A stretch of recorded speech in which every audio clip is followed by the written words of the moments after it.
Salam sejahtera dalam kasih Kristus. Kita diberkati ya melalui kesaksian yang kita dengar pada malam ini.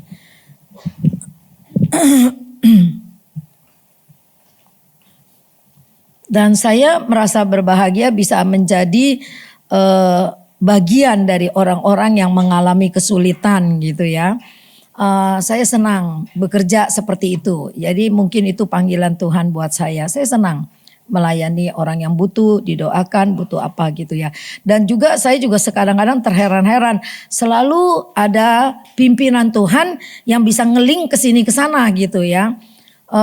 Sampai anak saya Karina bilang begini, siapa sih yang gak diatur sama mami? Bukan ngatur, tapi Tuhan tuh ingatkan si ini, Tuhan ingatkan pastor ini, Tuhan ingatkan pastor itu. Akhirnya saya bisa minta tolong gitu ya. Jadi itulah hasil perhubungan, pergaulan yang baik di mana aja. Akhirnya kita gak tahu kapan waktu itu bisa menjadi ternyata sebuah link yang Tuhan buat untuk bisa saling menolong satu dengan yang lain ya.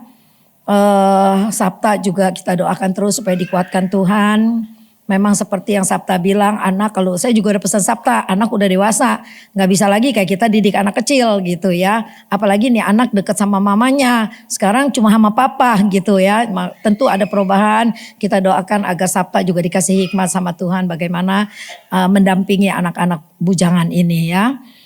Kalau kasusnya Aiguan, memang luar biasa itu kasus ya. Saya memang gak terlalu terbuka pada waktu Aiguan belum pulang karena saya gak mau orang kacau terus berpikir banyak hal gitu ya. Tapi memang luar biasa sekali. Sebelum dia berangkat, besok Timo berangkat, kami doa bersama loh di rumah dia. Ketika dia berhalusinasi itu saya nangis sama Tuhan. Tuhan jangan sampai terjadi apa-apa. Sebelum berangkat kan kami udah berdoa sama Tuhan gitu ya. Dan itu doanya indah sekali. Sampai Aiguan bilang gini, itu doa persis seperti di mimpi saya. Berapa tahun yang lalu ya mimpinya ya. Masa bisa begitu? Waktu Aiguan cerita gitu itu gak masuk di otak saya. Saya pikir si Aiguan ini ada-ada aja. Tapi ketika dia udah berhalusinasi itu dia bilang itu persis semua kejadian-kejadian itu saya tahu. Saya juga gak tahu maksud Tuhan apa. Tapi Aiguan diberikan satu pengalaman yang luar biasa. Saya kalau doa buat dia nih, kalau Foni udah nangis-nangis, Tante Nila ini Aiguan gini-gini. Saya doanya tuh udah bentak-bentak melulu. Itu bukan Aiguan yang sebenarnya. Aiguan yang sebenarnya gak begitu. Kenapa saya bentak? Ngomongnya gini, Tante Nila, kalau saya meninggal, ntar lagi jenazah saya dibakar, dibuang ke laut, si Foni istri saya tolong diatur. Ya saya marah lah, ya saya marah. Apa ngomong begitu? Itu bukan Aiguan. Aiguan yang Tante kenal tuh bukan seperti itu, gitu ya. Saya berdoa sampai terakhir. Hari Minggu ya, hari Minggu apa ya telepon ya yang terakhir sebelum dia sembuh nih, dia pulih nih. Sampai saya tunjuk nih fotonya kan ada dikirim tuh sama Foni. Saya perbesar, saya zoom.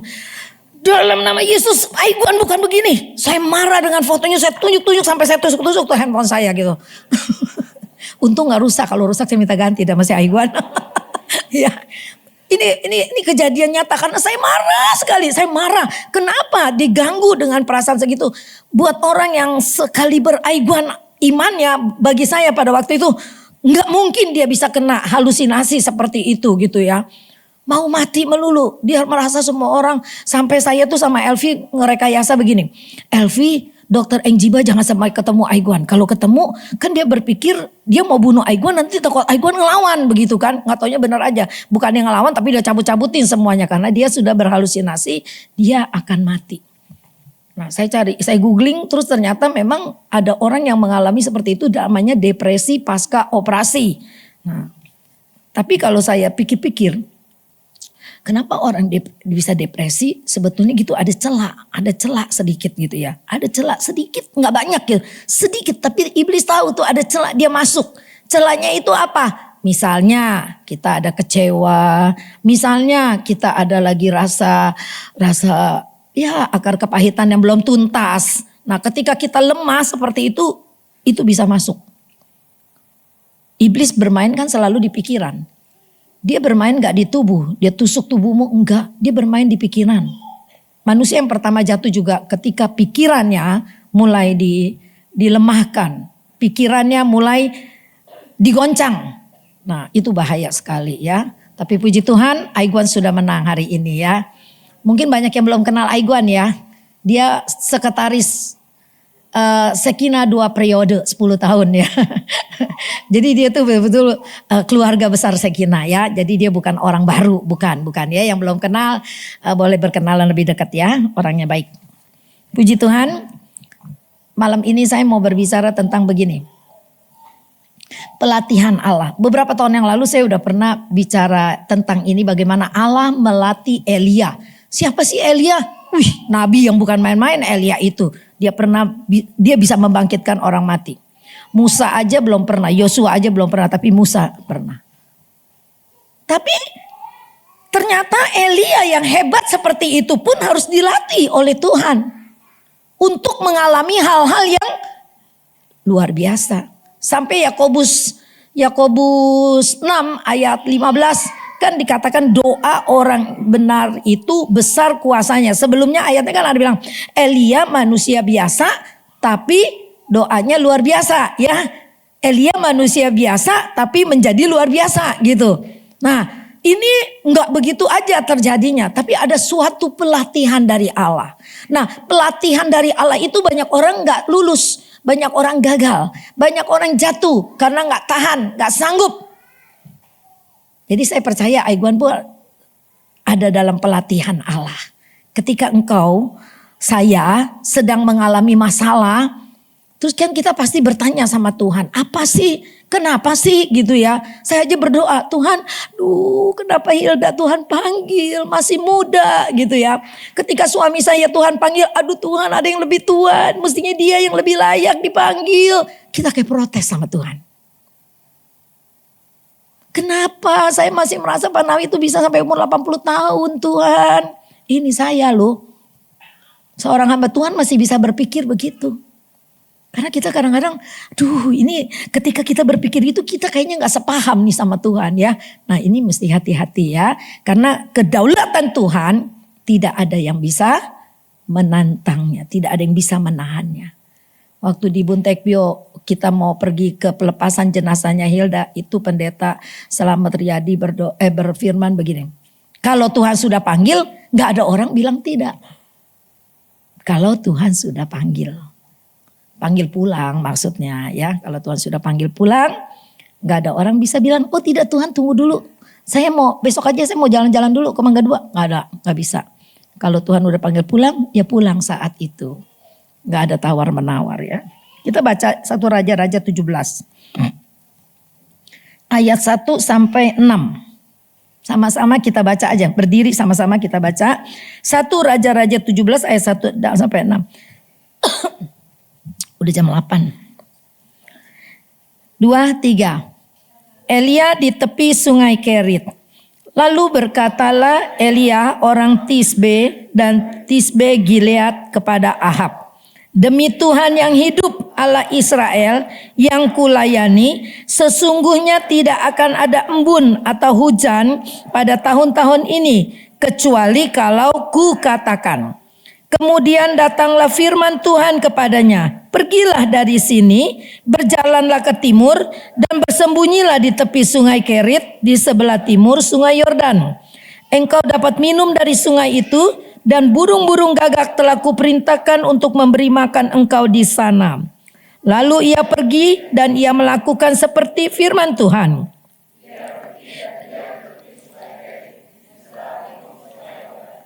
Pada waktu pagi dan petang burung-burung gagak membawa roti dan daging kepadanya dan ia minum dari sungai itu. Silakan duduk.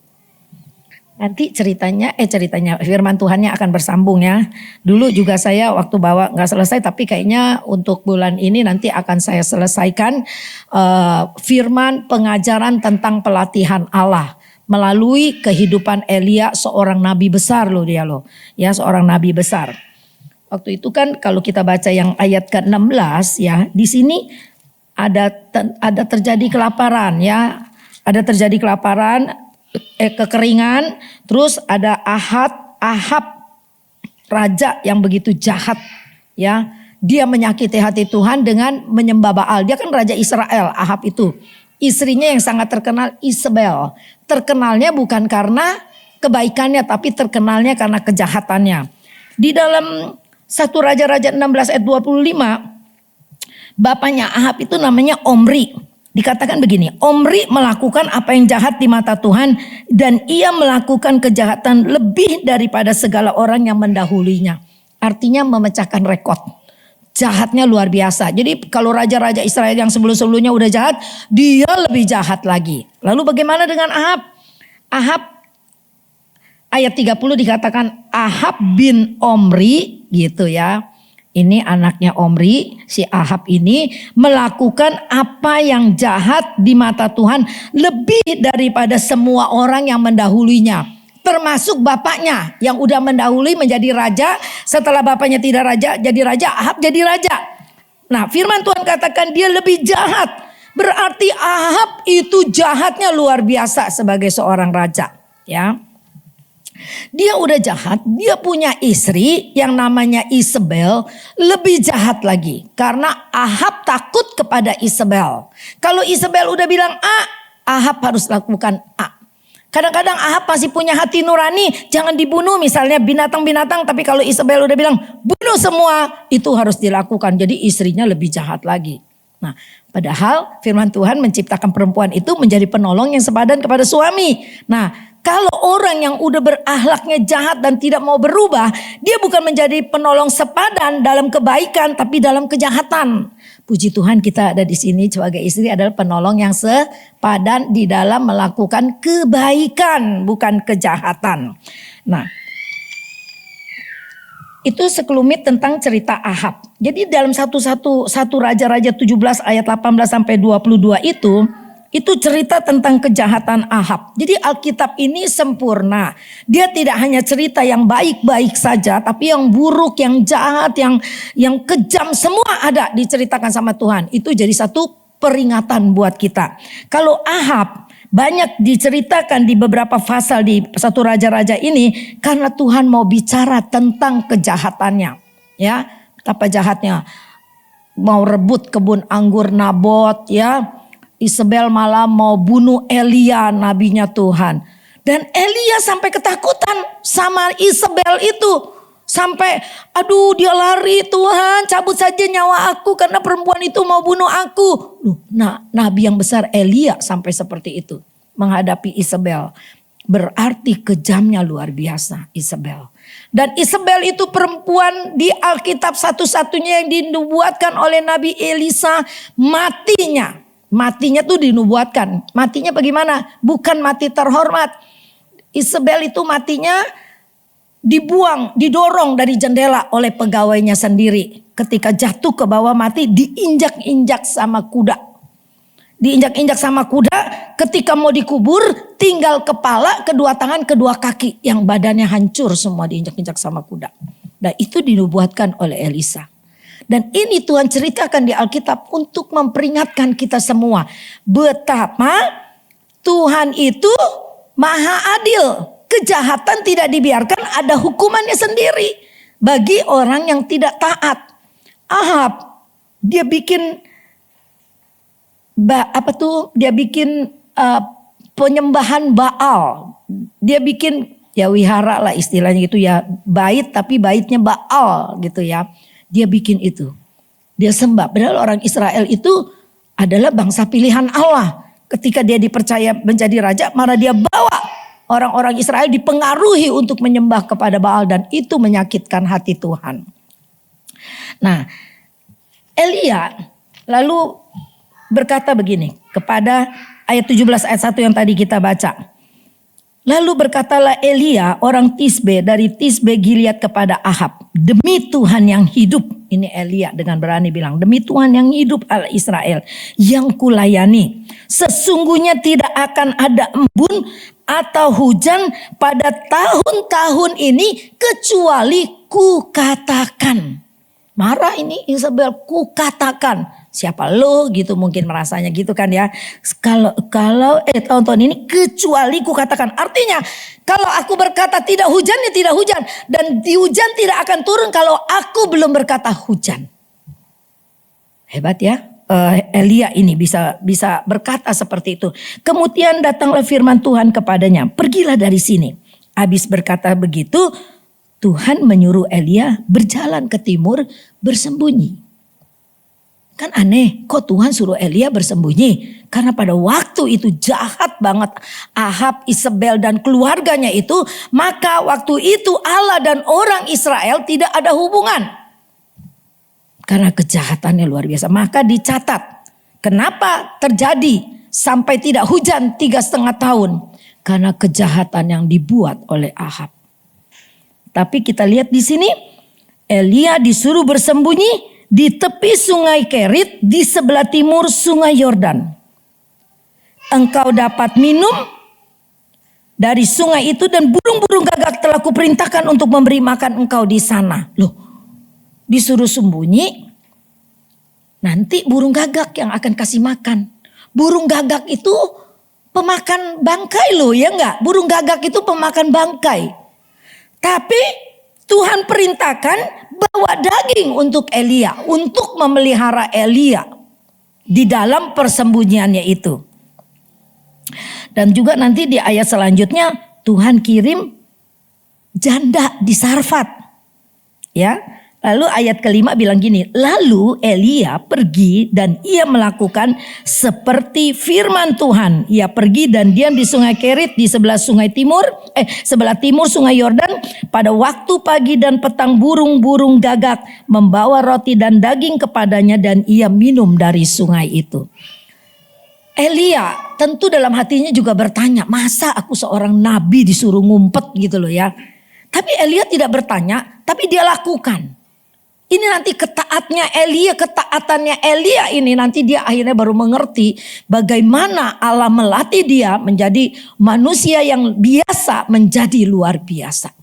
Lalu burung gagak membawa roti dan daging kepadanya dan ia minum dari sungai itu. Jadi Tuhan tuh bisa pakai siapa aja untuk menolong hambanya, untuk menolong anak-anaknya yang memang perlu dilindungi. Kan sejak Elia bilang begitu, sesungguhnya tidak akan ada embun atau hujan pada tahun-tahun ini. Dan dikatakan Israel mengalami kekeringan 3,5 tahun. 3,5 tahun tidak ada hujan. 6 bulan aja kita Indonesia tidak hujan. Pohon pada kering, ijo-ijonya jadi kuning-kuning, jadi jelek. Apalagi 3,5 tahun, bayangkan. Ya, sampai dikatakan saking kekeringannya pada waktu itu banyak binatang-binatang, lembu-lembu, kambing apa itu banyak yang mati. Sampai dikatakan satu kepala keledai, kepala 80 sikal. Padahal upah budak cuma 30 sikal. Upah budak 30 sikal, kita boro-boro makan daging. Beli kepalanya aja udah 80 sikal. Itu untuk menggambarkan betapa sulitnya keadaan pada waktu itu. Jadi karena ketidaktaatan, kejahatan, sehingga mereka dibawa kepada sebuah kesulitan yang luar biasa. Kenapa perkara ini diceritakan? Yaitu rakyat tidak takut kepada Tuhan. Ketika sebuah bangsa tidak takut lagi kepada Tuhan dan melakukan yang jahat yang bertentangan dengan firman Tuhan, nanti akan ada bala yang Tuhan kirim. Kita nggak tahu balanya apa. Saya ngeri nih kalau baca-baca tentang di Amerika, di negara-negara mana yang kehidupannya bebas seperti yang kemarin Kamis yang lalu saya bawa firman Tuhan. Bagaimana mereka melegalkan semua seks dengan binatang, incest, di mana papa dengan anak, kakak dengan adik boleh berhubungan. Yang penting senang sama senang begitu. Di mana tidak ada lagi moral, tidak ada lagi aturan di dalam suatu kehidupan. Terus LGBT, sekarang ngangkat anak lagi ya, ngangkat anak. Papa, satu, dua-duanya lelaki, panggil mama.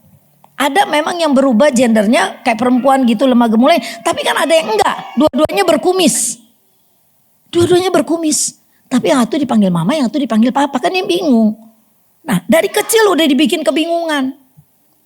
Dan kemarin saya baca lagi nih lanjutan daripada Satanic anniversary itu, 10 anniversary itu, di mana mereka terang-terangan di situ, luar biasa. Ini Alkitab. Sobek selembar-selembar terus dibuang, diinjak-injak. Tunggu. Sampai nanti Tuhan bergerak. Nah, sekarang Tuhan belum bergerak. Diliatin aja sama Tuhan bagaimana mereka. Begitu kurang ajarnya. Saya sampai greget gitu nontonnya ya. Luar biasa mereka udah terang-terangan. Dulu iblis gak terang-terangan begitu. Dia pakai tubuh orang kesurupan. Wow, gitu yang kesurupan mata mendelik-delik gitu ya. Pernah doain dulu ya di babakan sini nih ya kesurupan ya. Wah gak mau pergi-pergi lagi. Kitanya udah kecapean, dia gak pergi-pergi. Sampai ibu-ibu pada ngerubutin. Wow, dalam nama Yesus, dalam nama Yesus.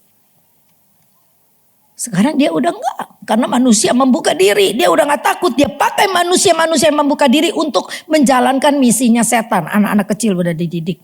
Bagaimana menyembah setan. Ya, bahaya sekali keadaan zaman sekarang. Nah kita lihat. Lalu di sungai Kerit suruh bersembunyi. Setelah itu beberapa waktu sungai Kerit itu tempat Elia minum yang Tuhan pelihara dengan daging dan roti yang dikirim oleh burung gagak. Sungainya kering. Lalu Tuhan bilang begini, sesudah beberapa waktu ayat 7 sungai itu menjadi kering sebab hujan tiada turun. Kan Elia bilang hujan tidak akan turun kalau tidak kukatakan. Dan itu firman Allah katakan 3,5 tahun. Maka datanglah Tuhan, firman Tuhan kepada Elia. Bersiaplah, pergilah ke Sarfat yang termasuk di wilayah Sidon dan diamlah di sana. Ketahuilah aku telah memerintahkan seorang janda untuk memberi engkau makan. Kita nih kalau datang hamba Tuhan ya. Aduh ya om, oh tinggal di rumah si Samuel deh bagus om gitu ya. Kita pasti akan memberikan yang terbaik untuk hamba Tuhan yang datang melayani. Gak mungkin kita kirim ke rumah yang gak ada apa-apanya. Tetapi Elia nabi Tuhan ketika sungai Kerit udah mulai kering dalam persembunyiannya. Burung gagak masih membawa roti dan daging tapi tidak air minum. Lalu dikirimlah ke janda di Sarfat. Bukan kepada orang kaya. Kepada janda di Sarfat yang dikatakan ada di wilayah Sidon. Janda di Sarfat itu orang kafir. Bukan orang Yahudi atau orang Kristen lah istilahnya sekarang. Dia adalah janda kafir. Tadi Tuhan kirim Elia dipelihara melalui burung gagak. Haram sebetulnya karena dia pemakan bangkai. Ya, dia pemangsa binatang, pemakan bangkai. Tapi Tuhan bisa atur burung gagak bawa daging dan roti untuk Elia, hamba Tuhan untuk dipelihara. Sekarang dikirim kepada janda di Sarfat. Di Sidon itu tempatnya siapa? Itu tempatnya papanya Isabel, mertuanya Ahab, wilayah Sidon itu. Janda kafir itu ada di wilayahnya Isabel. Tuhan kirim Elia hambanya ke sana. Kepada janda yang miskin. Waktu ketika ditanya sama Elia, coba ambil bagiku sedikit air dalam kendi supaya aku minum. Cobalah ambil juga bagiku sepotong roti. Dia minta begitu. Perempuan itu menjawab, demi Tuhan Allahmu yang hidup sesungguhnya tidak ada roti sedikit pun padaku kecuali segenggam tepung dan tempayan dalam tempayan dan sedikit minyak dalam buli-buli. Dan sekarang aku sedang mengumpulkan 2-3 potong kayu api. Kemudian aku mau pulang mengolahnya bagiku dan anakku. Setelah itu kami memakannya maka kami akan mati. Karena udah gak ada lagi tepung. Tepungnya tinggal segenggam. Sedangkan pada waktu itu kekeringan di mana-mana karena tidak ada hujan. Coba bayangkan. Ternyata Tuhan mau menyatakan mujizatnya kepada janda itu. Kita nih kalau orang susah misalnya nih ya. Susah nih, aduh dikirim sama Om Yopi hamba Tuhan ke rumah saya misalnya gitu ya.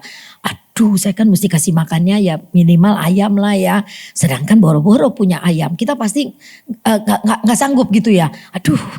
Tapi janda yang miskin ini dia bilang terus terang. Dan dia bilang gini. Tetapi Elia berkata kepadanya, jangan takut, pulanglah, buatlah seperti apa yang kau katakan. Tetapi buatlah lebih dahulu bagiku sepotong roti bundar kecil daripadanya dan bawalah kepadaku. Kemudian barulah kau buat bagimu dan bagi anakmu. Permintaan Elia begitu. Bikin aja. Tapi pertama kau kasih aku dulu, setelah itu kau buat lagi buat anakmu dan kamu sendiri baru makan.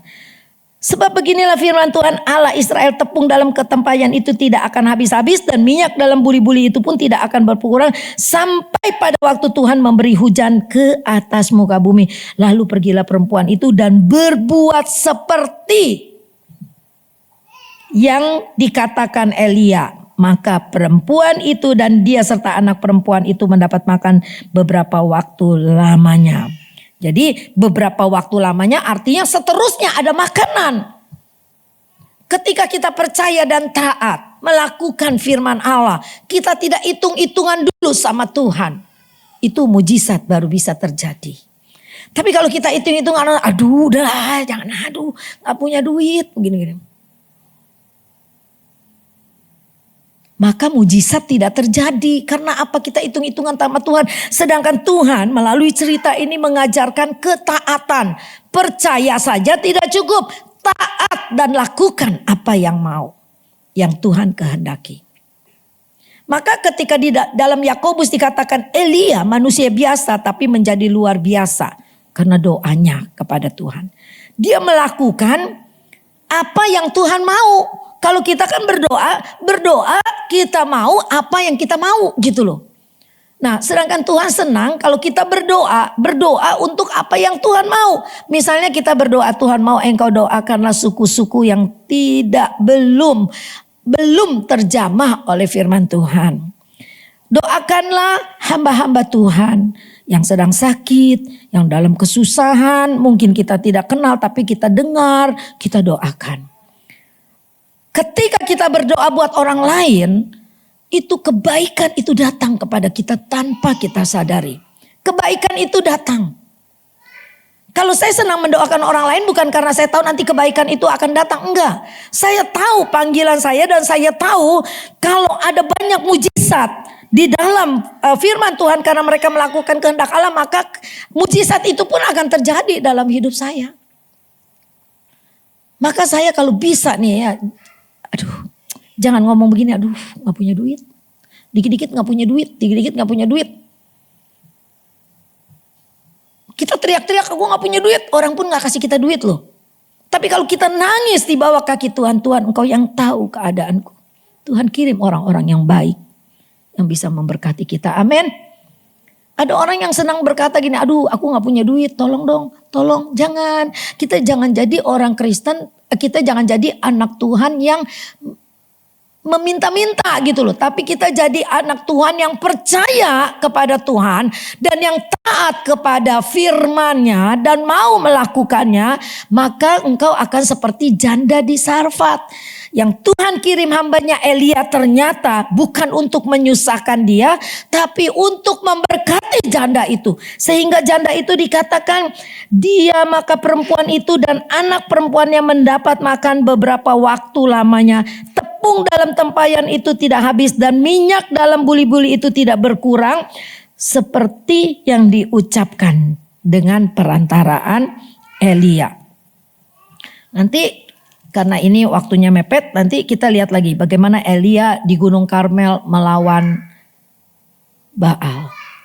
Satu ya, dikirim ke sungai Kerit, dipelihara oleh gagak. Setelah itu kering, kan mengalami kesusahan lagi dong ya. Dikirim ke janda di Sarfat. Janda, kafir. Dan adanya di wilayah Sidon, tempatnya Isabel. Padahal nanti kita dengar lagi ceritanya, Elia itu ketakutan menghadapi Isabel. Salahnya bisa Isabel ya. Isabel yang lama-lama dia mau bunuh saya. Elia takut dia mau bunuh saya. Cara Tuhan melindungi bagaimana nanti? Malah dikirim ke Gunung Karmel melawan Baal. Kenapa di Gunung Karmel? Ternyata Gunung Karmel itu adalah gunungnya Baal. Pusat daripada penyembahan Baal. Nah, Elia dikirim di situ bertarung dengan mestinya 850 Baal. Tapi yang hadir 450. Ternyata Ahab dan Isabel punya sesembahan yang lain. Isabel punya sembahan 400 dewa Asyira. Kalau ini si Ahab punya lagi 450 Baal-Baal yang dia sembah. Nah, Tuhan bikin mujizat di situ nanti. Mungkin sering kita dengar kan bagaimana Baal disuruh sama Elia, jeritlah yang kencang kepada dewamu supaya dia cepat makan itu persembahanmu, api turun dari langit gitu. Elia cuma berdoa beberapa kata. Malah persembahannya disiram dengan air basah, tapi ternyata api dari surga membakar. Lalu nanti kita belajar begini. Kenapa Tuhan lakukan itu semua? Jadi kayaknya Elia gak habis-habis dari masalah gitu loh ya. Ternyata Tuhan mau nyatakan kuasanya. Gunung Karmel adalah pusat penyembahan Baal dan Allah beri kemenangan kepada Elia di situ. Allah memproklamasikan dirinya bahwa bukan jago kandang Elia itu. Menang di tempat Baal. Maka firman ini kita mesti pelajarin. Setelah engkau ngerti ini, nanti engkau terapkan dalam hidupmu. Mungkin ada musuh, ada orang yang gak suka kita, berusaha mau melawan kita atau mungkin mau menjatuhkan kita. Jangan takut. Karena nanti Tuhan akan bela kita dengan caranya. Mungkin dengan caranya seperti Elia harus bertempur dengan Baal di Gunung Karmel.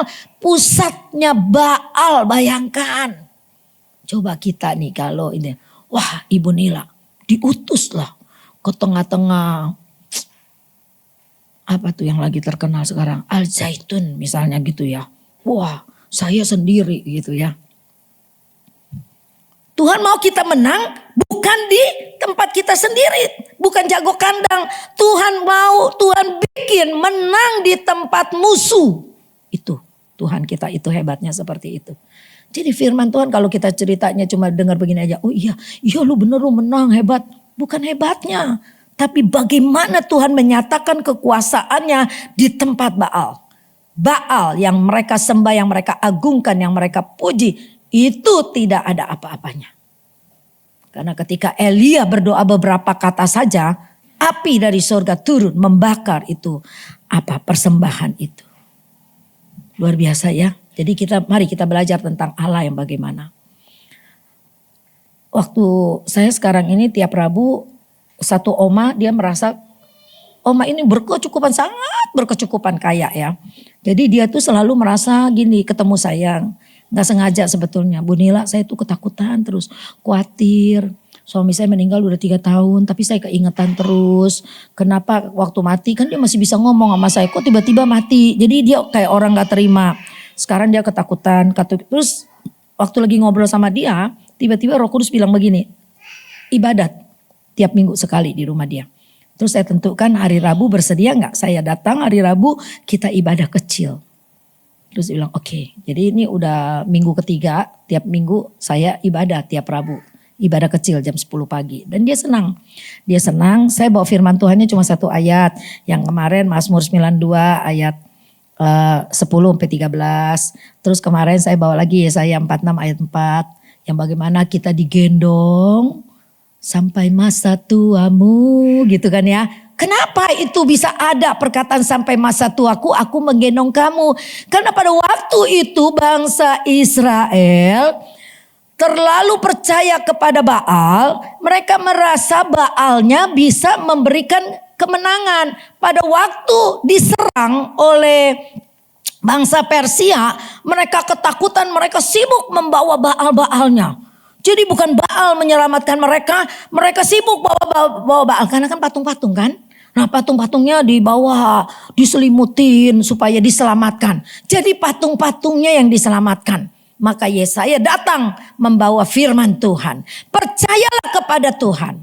Tuhan bilang, aku menggendong kamu sampai masa putih rambutmu. Sampai masa tuamu. Jadi maksudnya adalah Tuhan memelihara kita. Kalau kita percaya enggak usah khawatir. Dia jaga, dia pelihara, dia lindungi kita. Amin. Jangan percaya makanya dikit-dikit jangan bilang orang pinter lah. Jangan kata orang pinter tuh begitu, begini, begitu, begini. Jangan ya. Udah percaya aja sama Yesus yang menciptakan orang pinter itu. Kalau Yesus yang menciptakan orang pinter itu siapa yang lebih pinter? Yesus yang menciptakan, bener gak? Makanya Yesaya bilang, Tuhan bilang, aku menggendong kamu. Kalau Baal itu ciptaan manusia, dia diciptakan, dia bukan pencipta. Tapi ketika kita percaya kepada Tuhan, Tuhan yang kita percaya itu pencipta kita. Nah, dia yang hebat, yang mesti kita sanjung. Nggak perlu ada masalah, wah kita bungkus bawa. Saya jadi ingat waktu kokonya Pak Nawi meninggal, kan ditaruhnya di Grand Heaven. Lalu ada patung gede 2 di depan peti mati. Terus ini patung gede banget, segede siapa ya kira-kira ya? Segede Feni kegedean. Segede Yeni kayaknya, gedean dikit gitu, gede, patungnya gede. Diselimutin pakai kain merah. Jadi pada waktu itu ini banyak bunga-bunga yang dia pesen gitu ya. Bukan orang nganter tapi yang pesen karena dia orang kaya kan ya. Saya kan orangnya suka spontanitas. Kata saya gini ya, ini patung singkirin ke sonoan dikit. Terus nih bunga-bunga supaya nanti kalau kita mau kasih minyak wangi nih, ini gak menghalangi. Udah kebiasaan ngatur gitu kan ya.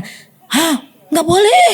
Patungnya gak boleh digeser. Oh iya, baru tahu. Baalnya dia, sesembahannya dia. Saya mah orangnya kalau dia bilang, ya geser aja, saya geser tuh tadi tuh.